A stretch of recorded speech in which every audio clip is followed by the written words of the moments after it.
주님께서 여러분과 함께 또한 사제의 영과 함께 마르코가 전한 거룩한 복음입니다. 주님 영광 받으소서. 그때 예수님께서 베드로와 야고보와 요한만 따로 데리고 높은 산에 오르셨다. 그리고 그들 앞에서 모습이 변하셨다. 그분의 옷은 이 세상 어떤 마전장이도 그토록 하얗게 할 수 없을 만큼 새하얗게 빛났다. 그때 엘리야가 모세와 함께 그들 앞에 나타나 예수님과 이야기를 나누었다. 그러자 베드로가 나서서 예수님께 말하였다. 스승님, 저희가 여기에서 지내면 좋겠습니다.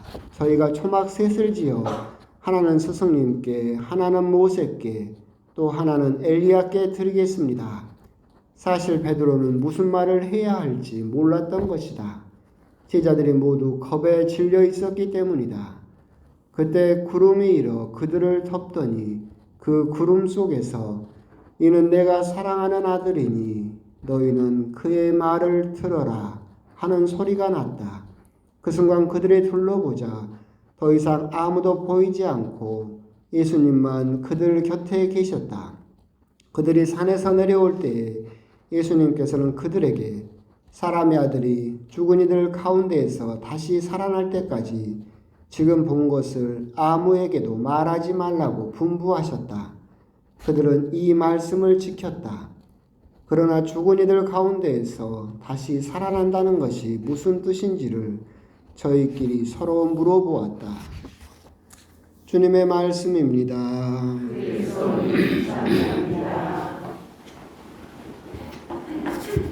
참 예수님,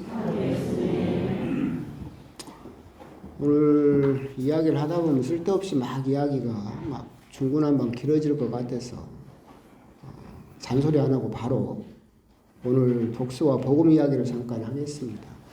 오늘 일독서는 여러분도 잘 아시는 아브라함에게 아들이었던 이삭을 아브라함이 그토록 나이 100세가 돼서야 겨우 얻은 아들을 외아들을 하나님께서 바치라고 그러시죠.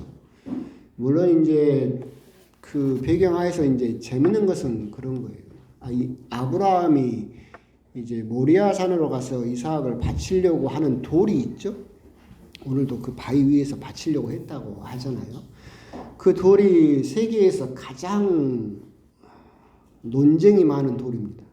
왜 그러냐면 모리아 산에서 바치려고 했던 그 돌이 옛날 이스라엘 백성의 지성소 자리입니다. 그러니까 이스라엘 사람들이 성전을 세울 때 가장 거룩한 곳, 대사제도 1년에 3번만 들어갈 수 있도록 막으로 가려놓은 지성소 안으로 들어가면 거기가 뭐가 있냐면 이 바위가 있습니다. 폼페이오스라는 로마 왕자가 이스라엘 사람들이 막음에도 불구하고 그 지성소를 억지로 들어가서 놀랬다고 그러잖아요. 아무것도 없어서. 바위밖에 없어. 그러니까 이스라엘 사람들에겐 이 모리아산의 이 바위, 지성소 자리가 얼마나 중요하겠어요. 근데 이 지성소가 있던 이 모리아 바위가 지금은 예루살렘의 이슬람의 황금 돔이 서 있습니다. 왜 그러느냐라고 한다면 이제 아브라함에게서 이슬람 민족이 나오고 이스라엘 민족이 나왔다라고 그렇게 믿고 있잖아요. 그래서 이슬람 민족도 자기 조상이 아브라함인데 아브라함이 자기 아들을 바치려고 했던 그 바위 굉장히 의미가 있죠. 근데 자기들이 정말로 따르던 예언자 마호메트, 무하마드라고 하는 그 마호메트가 그 모리아산 그 바위 위에서 승천했다고 믿어요.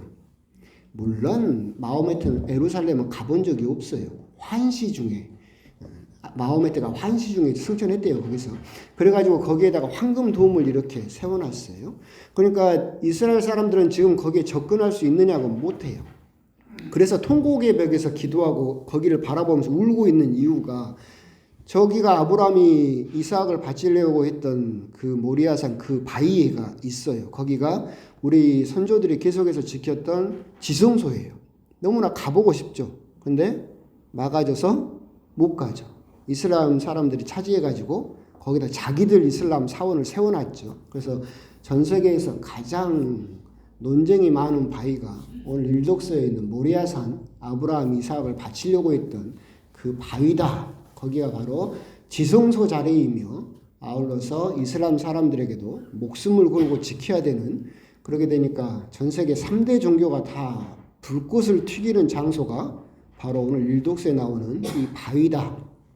근데 오늘 일독서를 보면서 여러분들은 좀 의문이 들 수 있어요. 하느님께서 왜 아들을 바치라고 그러셨을까?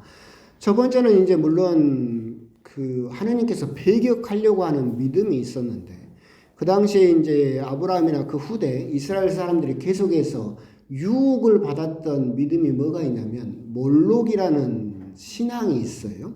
이게 이교도들, 그러니까 지금 그 여러분도 복음서에 보면 띠로와 시돈 이야기가 나오는데 거기를 페니키아 지방이라고 하는데, 근데 거기에서 믿던 신이 몰록이라는 신인데, 이 몰록이라는 신은 네가 바라는 게 있으면 너에게 가장 소중한 걸 바치면 들어준다라고 믿었어요, 사람들이. 그럼 이제 생각을 해봅시다. 내가 어떤 것을 갖고 싶어요. 근데 나에게 가장 소중한 게 뭘까? 자식이죠. 그래서 이 몰록은 자녀 인신공양을 받았어요. 그래서 그 페니키아 지역 유적지를 파헤치면 한 곳에 어린아이만 200명, 300명 유골이 발견되기도 해요. 그러니까 자기 자식을 바치는 거예요. 내가 세상에 복을 얻기 위해서.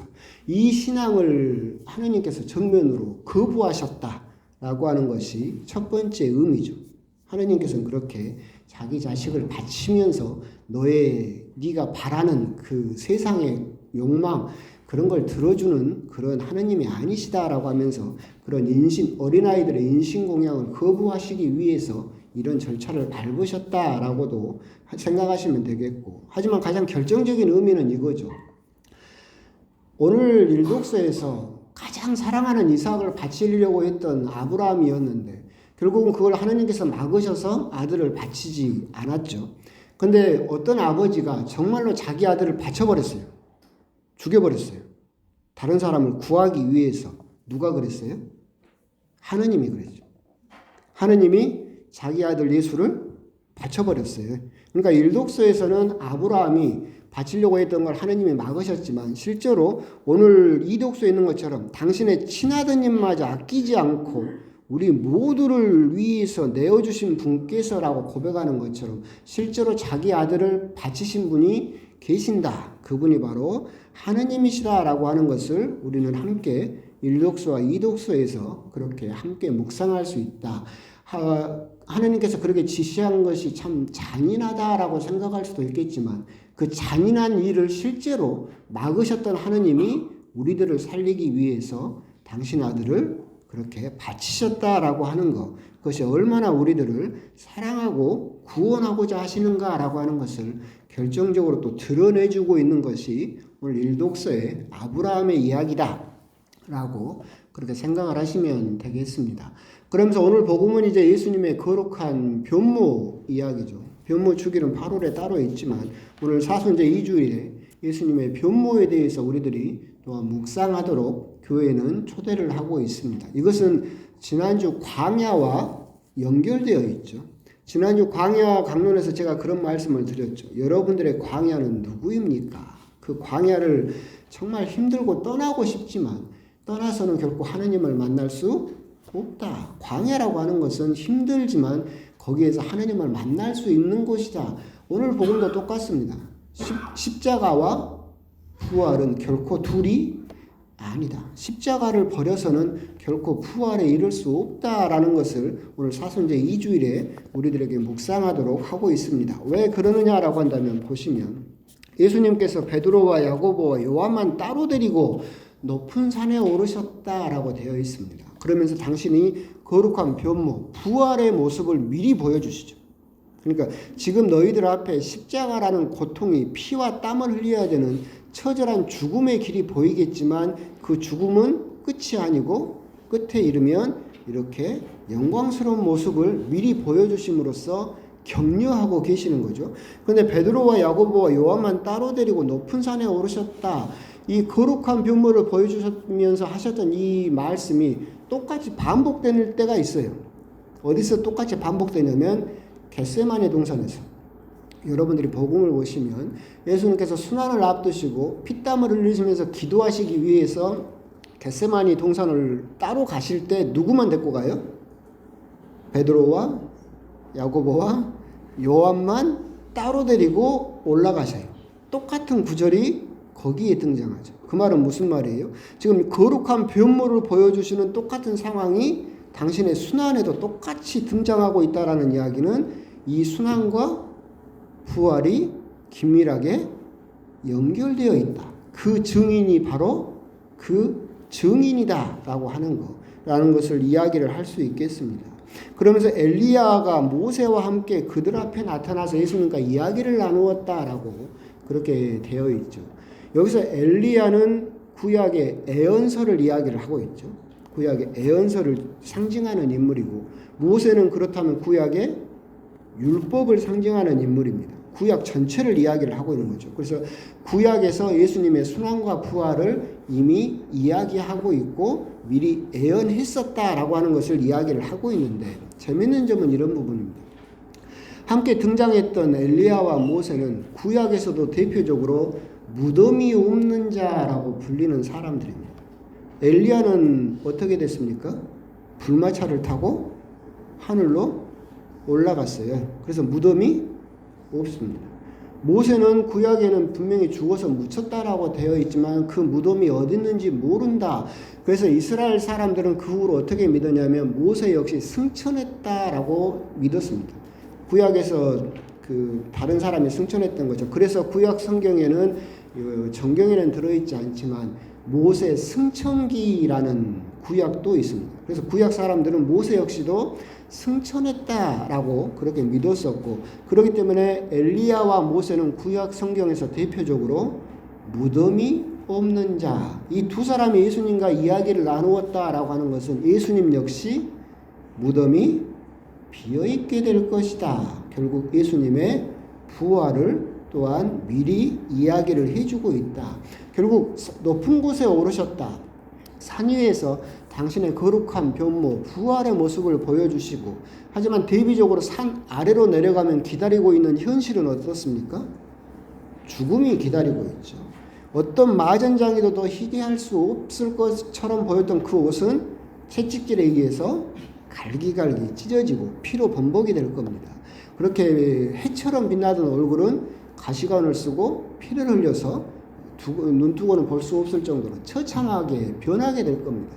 그렇기 때문에 산 위에서는 그렇게 영광스럽고 거룩한 변모를 보여주지만 산 아래로 이제 조금 있다 내려가서 마주할 현실은 처절한 죽음이 기다리고 있다. 하지만 그 죽음 앞에서 좌절하거나 멈추지 말고 그 죽음과 십자가의 끝에는 부활이 기다리고 있다라고 하는 것을 예수님께서는 우리들에게 이야기를 해주고 계신 것이고, 우리 역시 지금 광야를 지나고 있고 무거운 십자가를 지고 있고 힘들고 괴롭지만 거기에 멈춰서는 안 된다.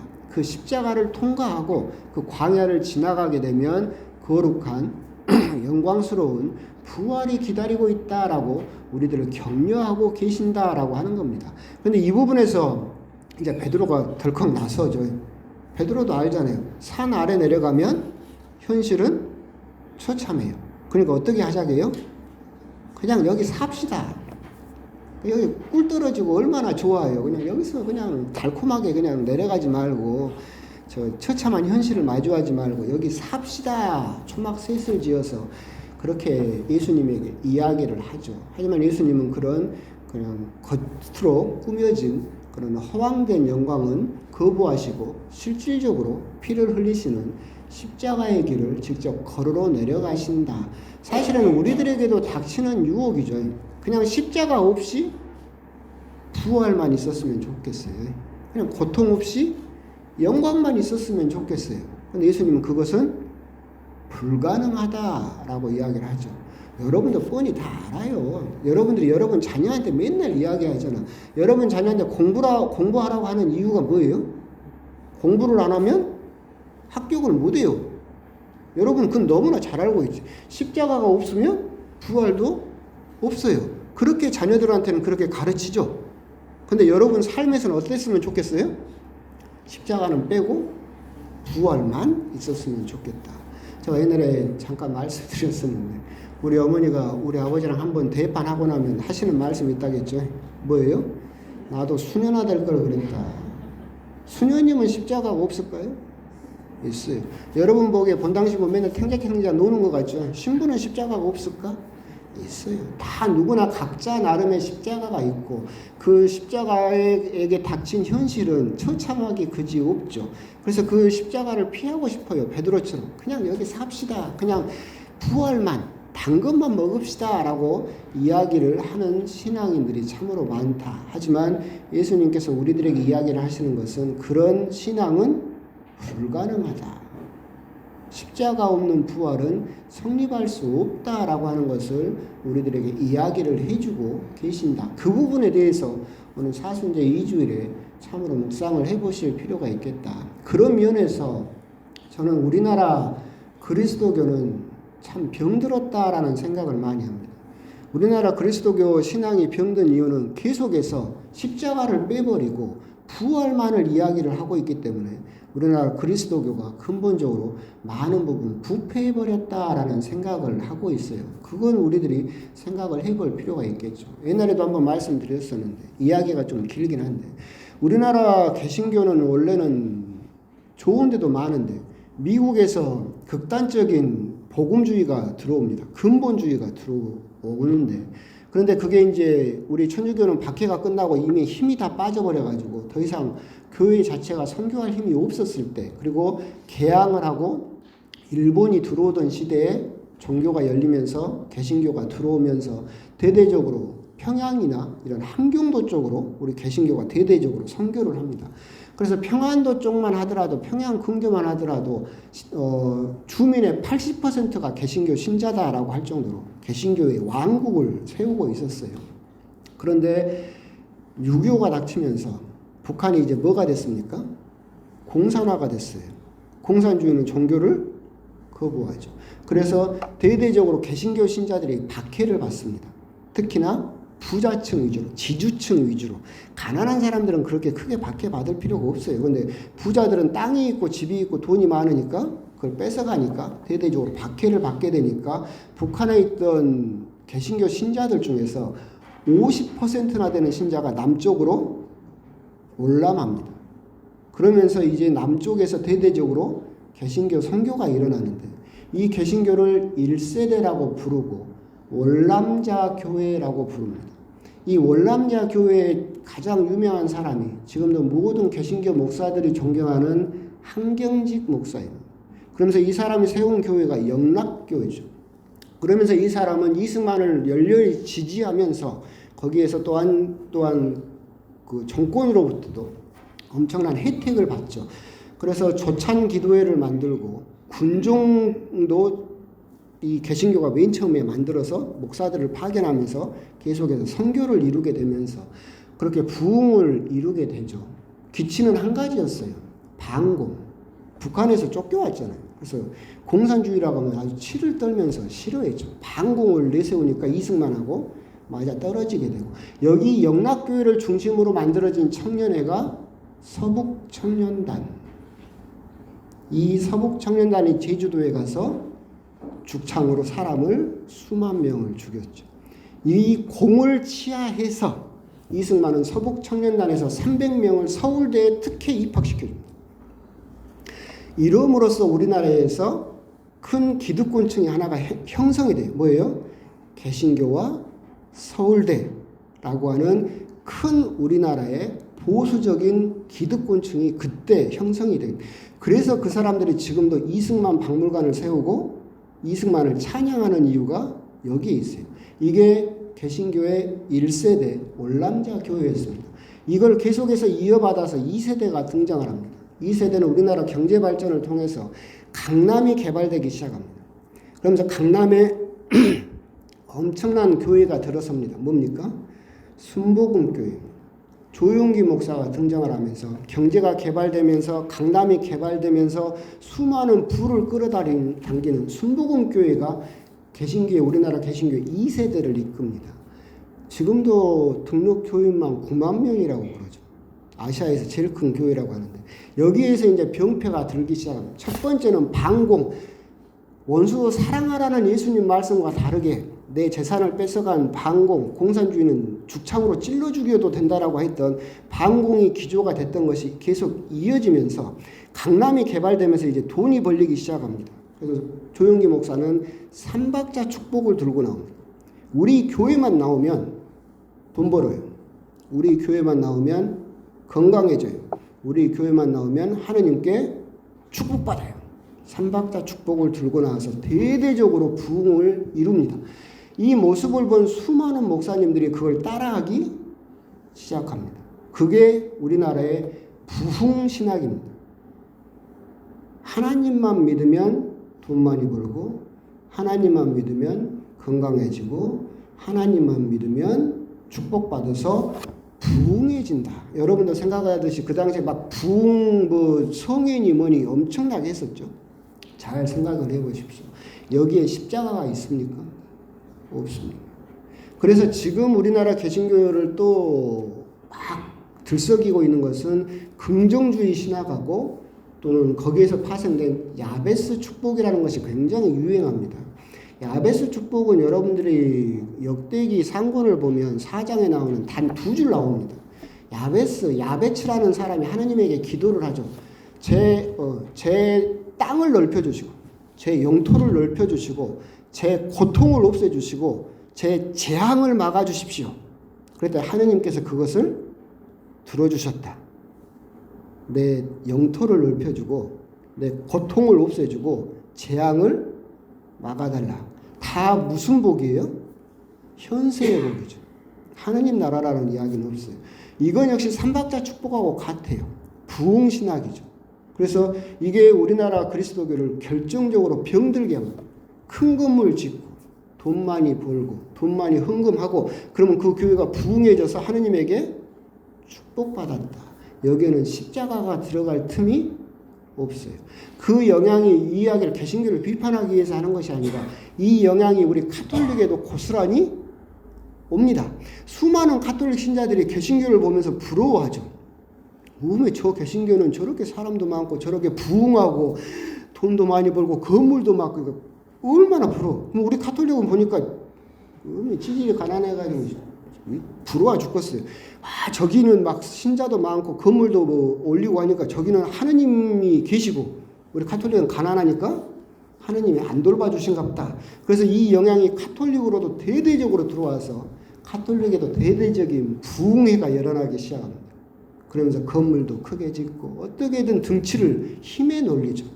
이렇게 한 것이 결국은 우리나라 그리스도교가 굉장히 지금 현재 너무나 현세적이고 너무나 지금 이 땅에다가 즉 다시 말하면 십자가 없는 부활은 없다라는 것은 그리스도교 신자라면 그냥 다 알고 있어요.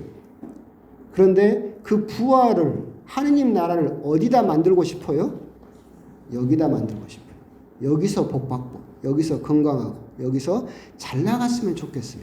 근데 여러분들이 정말 잘 생각해야 되는 게 그게 나쁘다는 게 아니라 그러게 되면 한 가지 점이 걸리죠. 뭐가 걸리냐면 너희들은 받을 상을 이미 다 받았다. 이 지상에서 이미 받을 상을 다 받아버리면 하느님 나라에서 받을 상이 없죠. 그건 여러분들이 한번 곰곰이 생각을 해봐야 돼요. 지금도 나가게 되면 수많은 교회마다 10,000배, 1,000배 옛날에도 제가 농담처럼 실제로 그랬잖아요. 주월동에 있을 때 그 교회 그 큰 길 옆에가 하느님이 10,000배로 돌려준대. 헌금 내면. 그래서 내가 지나가면서 항상 하던 말이 오메 저 교회에다가 10,000원 내면 하느님이 1억으로 주겠네? 얼마나 땡 잡는 일이에요. 이건 믿음이 아니죠. 투자예요. 오늘 복음에서 이야기가 길어지긴 했지만 우리가 정말 잘 생각해야 되는 것은 우리들은 십자가가 싫어요. 광야도 싫어요. 고통받는 건 싫어요. 그냥 달콤하게 그냥 부활, 그냥 건강하고 돈 많이 벌고 이 지상에서 그냥 떵떵거리고 잘 살았으면 좋겠어요. 그것이 바로 십자가 없는 부활만을 꿈꾸던 베드로가 했던 말과 똑같은 말이다.